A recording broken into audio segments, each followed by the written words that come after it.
Maar kijk, de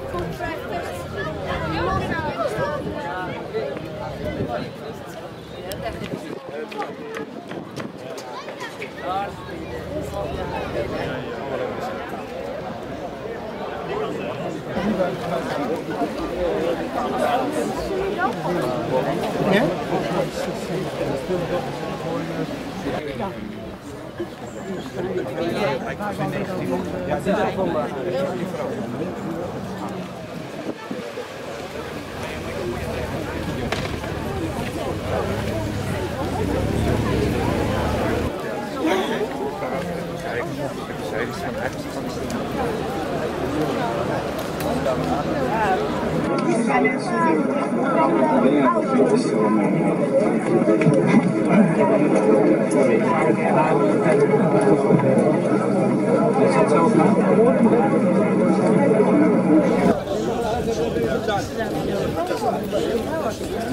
Er is hier de afgelopen week heel veel onrust geweest in deze wijk.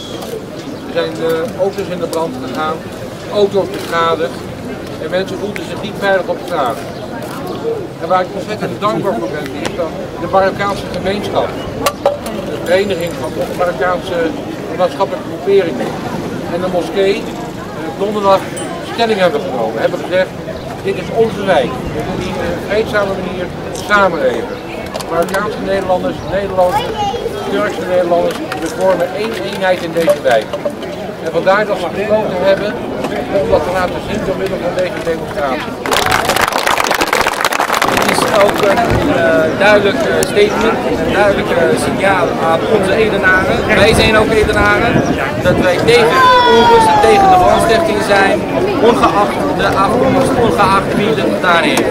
Wij veroordelen niemand, maar wij zijn de Edenaren die eigenlijk graag de oplossing willen bijdragen en de Edenaren die graag mee willen denken. Als de Marokkaanse gemeenschap, vanuit de moskee, vanuit zelforganisaties.